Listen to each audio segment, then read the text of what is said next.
บายดีมื้อนี้เป็นมื้อที่สำคัญทางพุทธศาสนาอีกมื้อหนึ่ง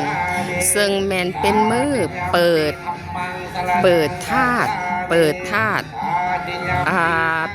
ค่ำเดือน11เป็นมื้อเปิดธาตุ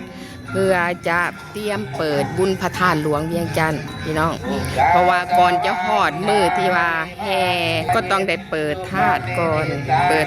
นมื้อนี้เป็นมื้อเปิดทุกบ้านอยู่ใน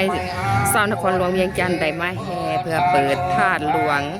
นครหลวงเวียงจันทน์เตรียมใส่บุญพระธาตุหลวงเวียงจันทน์เจ้าส่วนที่เป็นใดจะเก็บภาพให้พี่น้องเบิ่งได้เลย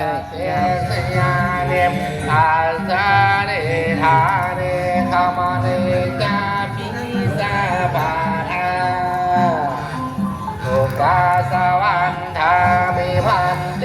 สาพังอปัลลาทังธรรมะธรรมิปันเตมยากตังบุญอามิสาธุนะโมตัสสะภะคะวะโตอะระหะโตสัมมาสัมพุทธัสสะนะโมตัสสะภะคะวะโตอะระหะโตสัมมาสัมพุทธัสสะนะโมตัสสะภะคะวะโตอะระหะโตสัมมาสัมพุทธัสสะ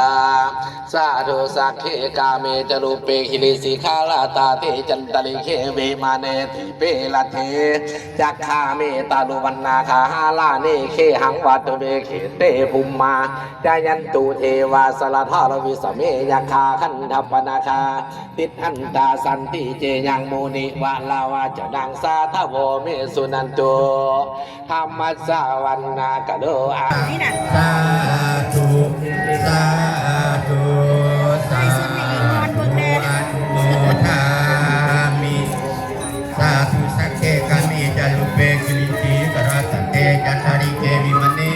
ทิเปรัตเตจักเมตรวนาคานิเทหามทุมีเกเตภมาจายังเทวาตารทาลามิสามิยังภาคันภนาคาตันตาสติเกยังลิวะรวจนังสาธุเมสุนันตุธรรมสาวนกโลยังภาทันตาธรรมสาวนกโลยังภาทันตาธรรมสาวนกโลยังภาทันตาขอรัตนาสิทธาพร้อมกันเดินสาธุกัสสะมยังพันเตวิสุงรักนาทายะ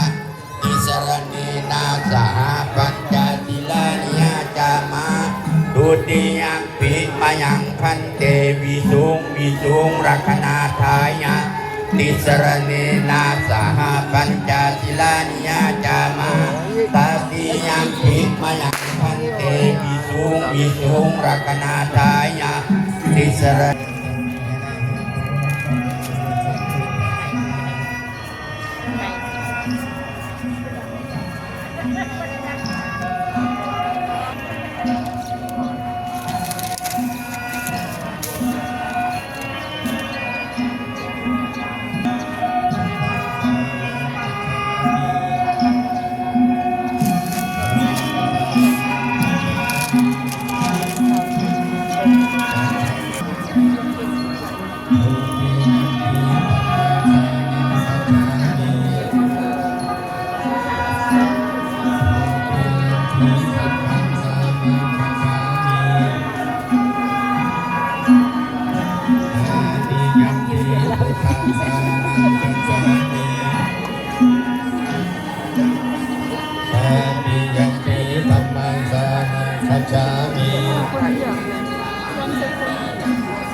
สังฆังสานังคัจฉามิ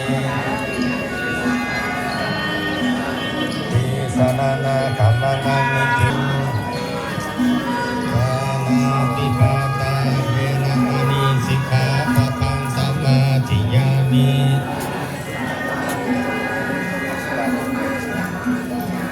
สัพพิมาทานาเวรมณีสิกขา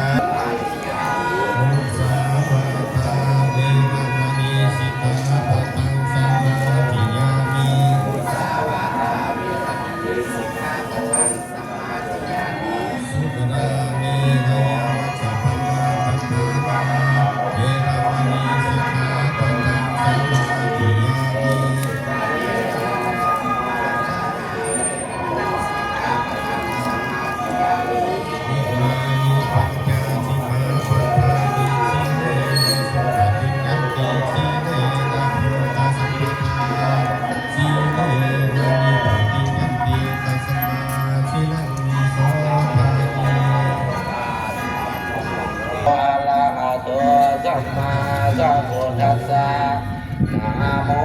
สสะอุนัตติงสัสินาคุยหังมหากัสสเปนะทาติตังปัญจหิอลาหันเตหิอาหังวันทามิศีลสาอาหันติเตยังกุลโตอาหังวันทามิทาตุโยอาหังวันทามิสัพพะทาภูลัทธีมัสสมิงทิสาภาเคสินาคุตหัสสาถาปะนังโลกาจุลามหิงนามาอาหังวันทามิสัพพะทาทักขีนัสสมิงทิสาภาเคสินาพุทธัสสะถาจายาวะเจตสวะโอเทกุกัมมังปะกะตังมะญายังโอโทปะเตกานันตัวใจยันตังกะรันตะเรสันตุสมบูรณ์คุณตาลุหลานมาต้องมาคอยสองมันขอเยอะเด้อกูเด้อถ้าได้วันนี้ข่าวแล้วผู้ยังมาลุกตาลุหลานมาแล้วให้ปกปักให้สมศักดิ์แยงต้นเต้าให้ชีวิตสุข